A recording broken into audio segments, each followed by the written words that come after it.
Parler de transition en ces temps d'émeutes qui sont également des temps de stagnation, des réactions, des contre-révolutions sans révolution, est presque une affaire de mauvais goût. Un peu comme, pour reprendre la vieille expression situationniste, parler avec des cadavres dans la bouche.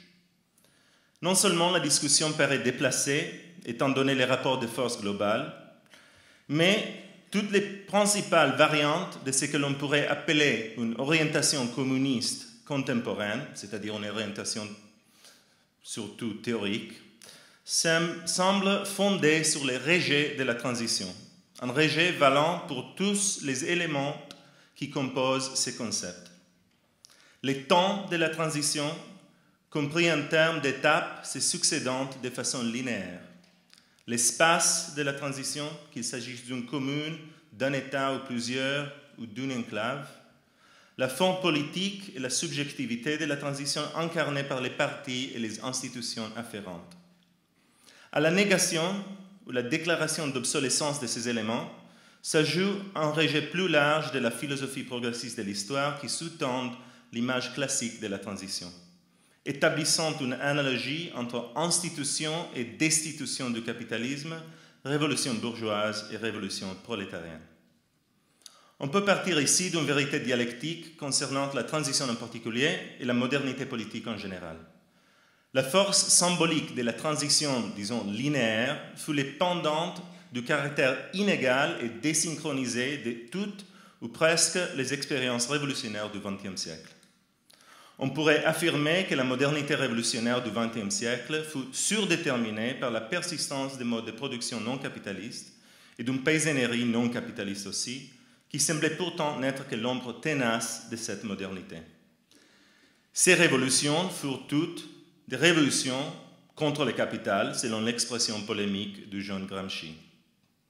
Voilà le fond de vérité dans l'interprétation cynique des révolutions comme ruse de la modernisation capitaliste et du communisme, pour reprendre la plaisanterie est-européenne, comme les plus longs chemins du capitalisme au capitalisme, avec la Chine contemporaine comme vaste confirmation de la chute de la plaisanterie même.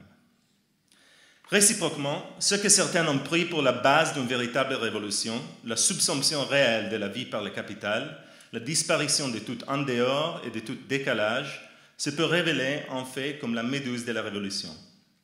Henri Lefebvre l'exprime ainsi dans la production de l'espace. L'espace qui contient les conditions d'une vie autre coïncide avec celui qui interdit ce qu'elles permettent.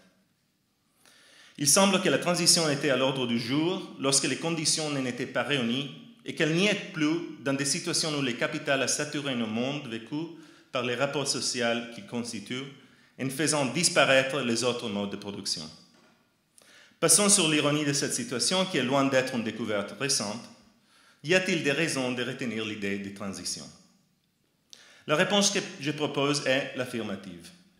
Malgré la saturation, l'ossification et la perversion du schéma classique du XXe siècle, qui recouvre souvent l'appellation tout à fait trompeuse, je pense, de léninisme, si la transition sans communisme est vide, le communisme sans transition est aveugle. Même si nous abandonnons, et il le faut, la conviction que l'acte de saisir et d'accélérer les tendances du présent a des vertus salvatrices, nous devons chercher à articuler les mutations en cours dans les formes sociales du capitalisme avec des tactiques et des stratégies pour surmonter ces derniers. Du moins, dans la mesure où nous voulons encore donner un contenu pratique à nos idées du communisme. Pourtant, si le capitalisme ne porte pas en lui le communisme à naître, comment pouvons-nous nous représenter la transition? Nous ne pouvons pas le faire sous la forme d'un programme facile à résumer et uniformément applicable. Bien que cela puisse être nécessaire localement, ce n'est certainement pas la prérogative de la théorie ou de la réflexion théorique. Aujourd'hui, la transition n'est pas un programme, c'est un problème. Je l'entends, c'est mon problème à la fois au sens négatif, la transition comme point aveugle ou mauvais objet de la radicalité contemporaine, est en un sens positif, la théorie étant avant tout une tâche de définition des problèmes dont les résolutions sont une affaire d'activité pratique et collective. Dès lors, pour esquisser les problèmes de la transition et pour entreprendre de réfléchir aux moyens de dépasser les traitements de la transition comme talisman d'un dogmatisme ou comme objet d'une phobie, je veux identifier sans les classer 4 thèmes, 4 mots-clés dans le lexique contemporain de la transition, lexique qui bien sûr demeure encore à venir. Premièrement, la tragédie. L'une des principales opérations qui permettent de déclarer close la question de la transition, et bien sûr de la révolution, de la transformation orientée et généralisée, d'une émancipation qui soit autre chose qu'une résistance ou une apocalypse, est l'appel à accepter notre sort dans ce qu'il a de plus tragique, généralement formulé au nom des leçons de la défaite et de l'immuable fait anthropologique de la finitude. Je propose de ne pas rejeter la tragédie, mais de l'assumer au contraire comme élément dans lequel projeter notre pensée de la politique et du communisme. Penser à travers la tragédie comme forme vécue, narrative et politique peut nous permettre de rompre avec une lecture défaitiste et déflationniste de notre sinistre présent, sans nous condamner à un optimisme superficiel. Les tragiques, en tant que forme politique moderne, comme le montre sa place dans les écrits de C.L.R. James sur la révolution et la décolonisation haïtienne, comme dans ceux de Du Bois sur la Black Reconstruction aux États-Unis, émergent des réflexions sur la trajectoire des mouvements antisystémiques dans un monde capitaliste dont les forces motrices sont la crise et le développement inégal, dans lequel la pureté subjective ou la volonté collective ne suffisent pas à assurer la victoire.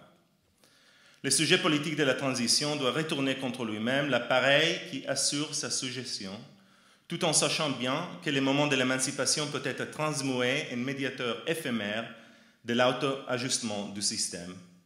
Autrefois, le communisme comme le chemin plus long entre le capitalisme et le capitalisme. Mais également que la rébellion sans perspective de transition est trop facile à transformer en démonstration concrète de sa futilité par ses adversaires ou en esthétique de la défaite par ses partisans.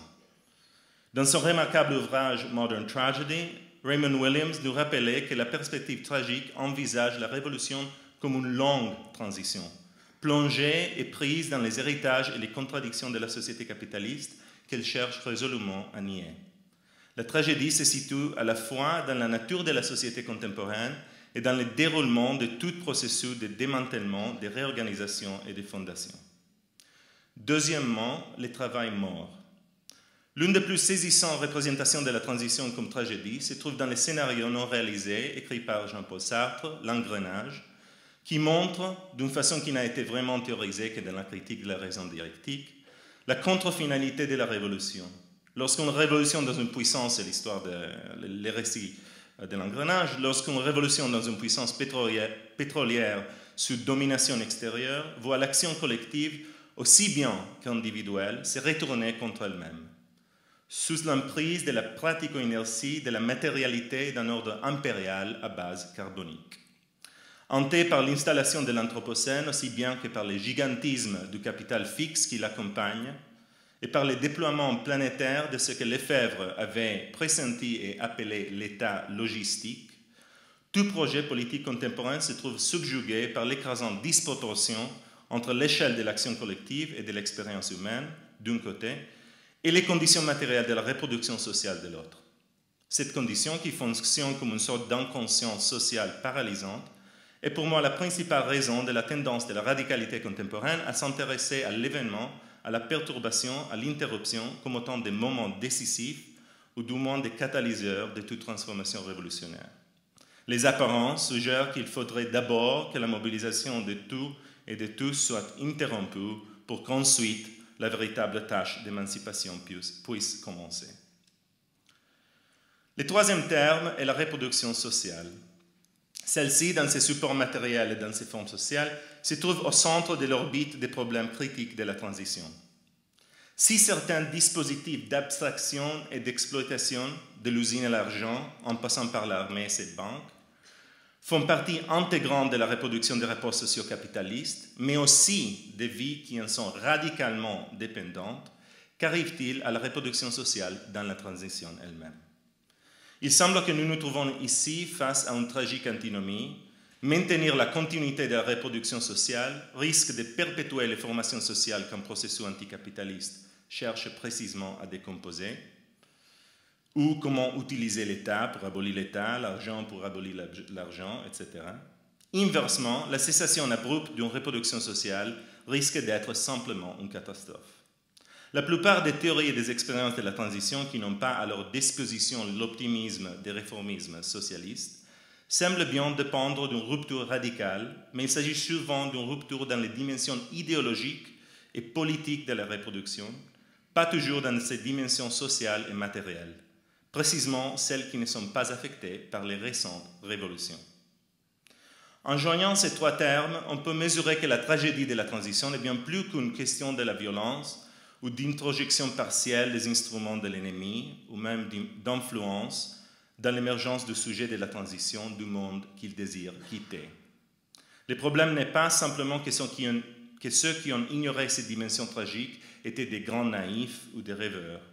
La forme tragique de la transition est profondément incorporée dans ce problème des formes et de la continuité de la reproduction sociale et des vastes structures hiérarchisées des travail morts, ces appareils de domination dont la vie humaine est radicalement dépendante sous le capitalisme.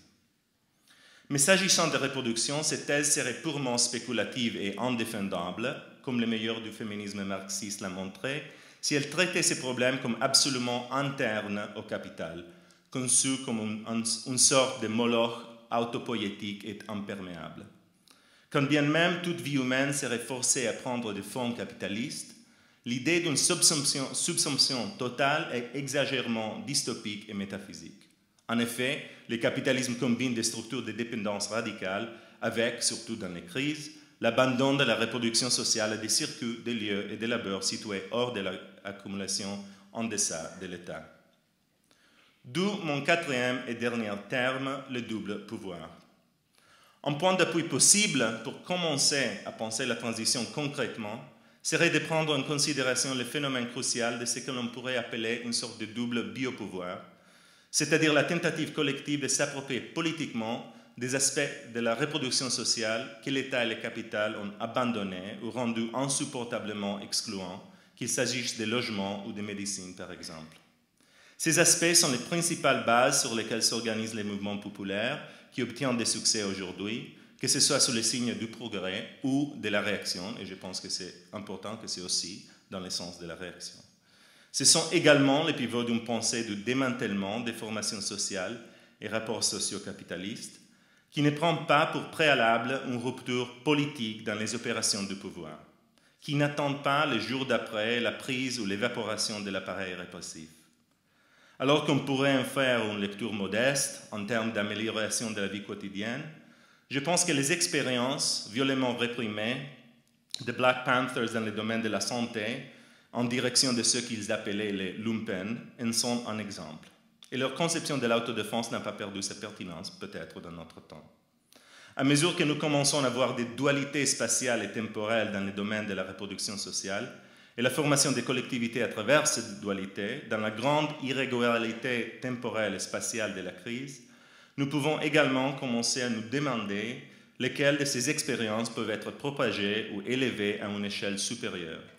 Pas dans les fantasmes de la sécession, ni dans l'illusion que le post-capitalisme soit réellement possible dès maintenant, mais comme autant de façons d'enraciner les besoins de défaire les relations capitalistes dans l'expérience réelle, quoique partielle, dans le but de limiter les pouvoirs du capitalisme et de donner une nouvelle utilité à son, c'est-à-dire à notre travail mort. Le réalisme d'une conception tragique de la transition sera alors indispensable, surtout lorsque l'affirmation d'un modèle différent de reproduction sociale se confrontera, sous des formes explicitement politiques, à la nécessité féroce pour le capitalisme de se reproduire. Merci.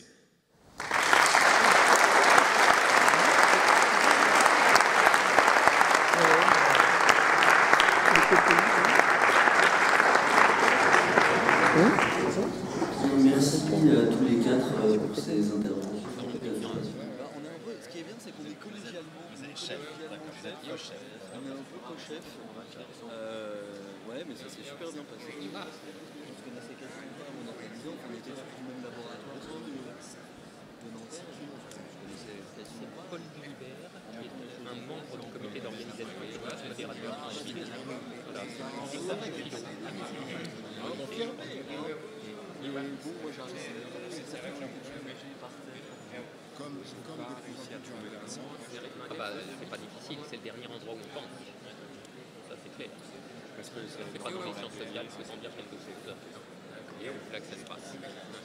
C'est un peu dramatique hein, quand on y pense. Enfin, voilà. Il y a un film politique qui est marqué, ça n'a jamais protéché. Oui.